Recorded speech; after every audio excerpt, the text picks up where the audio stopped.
বন্ধুরা, উইশিস ফ্যাশন ব্লগে সবাইকে স্বাগত। আজকে আমি আপনাদেরকে দেখাবো সঠিক পরিমাণ কাপড়ের মধ্যে আপনারা ব্লাউজের কোন পার্ট কোথা থেকে বের করবেন, তাতে কিন্তু কাপড় একদমই বেশি যাবে না। একজন দিদিভাই আমাকে কমেন্ট করেছে যে লাইলিন কাপড় কিভাবে কাটিং করতে হয় দেখানোর জন্য।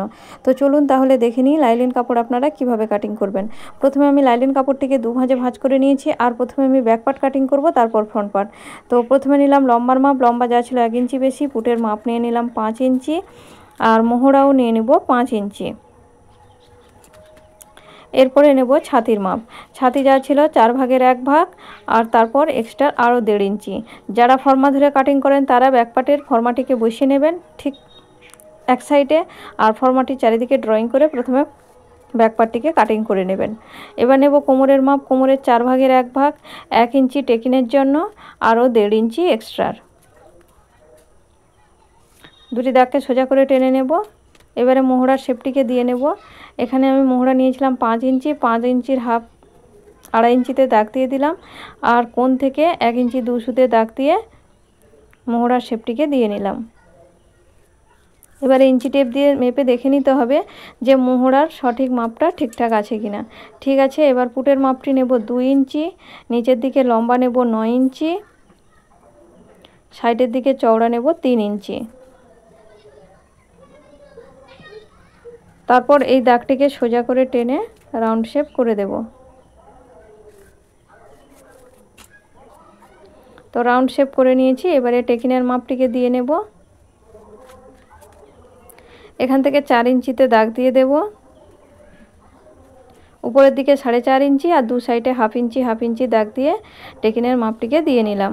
তো আপনাদের যাদের ফর্মা কাটিং করা আছে আপনারা ফর্মা বসিয়ে যে কোনো এক সাইড থেকে প্রথমে ব্যাকপার্টটিকে কাটিং করে নেবেন। তো আমার পুরো ড্রয়িং করা হয়ে গেছে ব্যাকপার্টের। এবারে আমি কাট করে নেব। এবারে আর এক প্রান্ত থেকে হাতা কাটিং করব। তো হাতা কাটিংয়ের জন্য প্রথমে 4 ভাঁজে ভাঁজ করে নিলাম। এবারে আমি ব্যাকপার্টের মাপ নিয়ে হাতা কাটিং করি। আপনারা যদি ফর্মা কাটিং করা থাকে তাহলে প্রথমে এক সাইড থেকে ব্যাকপার্ট আর এক সাইড থেকে হাতা কাটিং করে নেবেন। তো হাতা আমার লম্বা ছিল যা 1 ইঞ্চি এক্সট্রা নিয়ে প্রথমে সোজা দাগ টেনে দিলাম।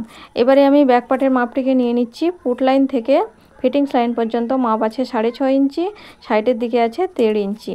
তো এবার আমি নিচের দিকে শেপ ডাউনের মাপ দিয়ে দেব 3 ইঞ্চি।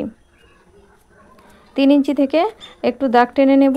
এবার এখান থেকে মাপ নিয়ে নিলাম 6.5 ইঞ্চি, সাইডের দিকে আরও 1.5 ইঞ্চি এক্সট্রা। এবার মুহুরি যা ছিল তার হাফে দাগ দেব, আরও সাইডের দিকে পরে লুজিংয়ের জন্য 1.5 ইঞ্চি এক্সট্রা নিয়ে নিলাম। তারপর দুটি দাগকে সোজা করে টেনে দিলাম। তো হাতার ড্রয়িংও আমার কমপ্লিট হয়ে গেছে। তো আমি আবারও বলছি, যাদের ফর্মা কাটিং করা আছে তারা কিন্তু এক সাইড থেকে ব্যাক পার্ট আর এক সাইড থেকে হাতাটিকে প্রথমে কাটিং করে নেবেন। তো কমপ্লিট হয়ে গেছে আমার হাতা কাটিং। এবারে আমি ফ্রন্ট পার্টটিকে কাটিং করে নেব।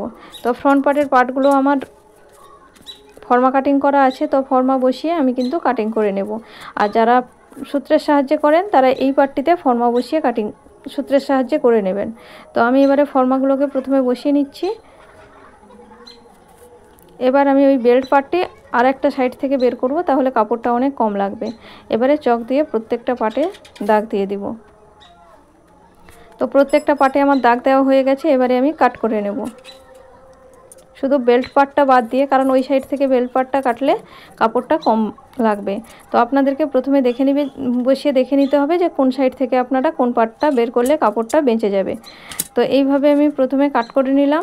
শুধু বাকি আছে বেল্ট পার্টটা। এই যে এই সাইড থেকে বেল্ট পার্টটা বের করব। তো বেল্ট পার্টে যেহেতু আমি পট্টি লাগাবো না, সেই জন্য নিচের দিকে 1 ইঞ্চি কাপড় আমি এক্সট্রা রেখে দিলাম। চারিদিকে দাগ দিয়ে বেল্ট পার্টটিও কাটিং করে নেব। প্রথমে আপনারা বড় পার্টগুলোকে কাটিং করে নেবেন, তারপরে আপনারা ছোট ছোট পার্টগুলোকে কাটিং করবেন। তো দেখুন বেল্ট পার্টটিও আমার কাটিং করা কমপ্লিট হয়ে গেছে। তো ব্লাউজের প্রত্যেকটি পার্ট কাটিং করার পরেও অনেকটা কাপড় কিন্তু বেঁচে গেছে। বাকি আমরা গলার পট্টি, কোমর পট্টি, হুক ঘরের জন্যও কাপড় আমাদের অনেকটা বেঁচে গেছে। তো এইভাবে আপনারা বুঝে বুঝে কাটলে কিন্তু সঠিক পদ্ধতিতে লাইনিং কাপড় কাটতে পারবেন।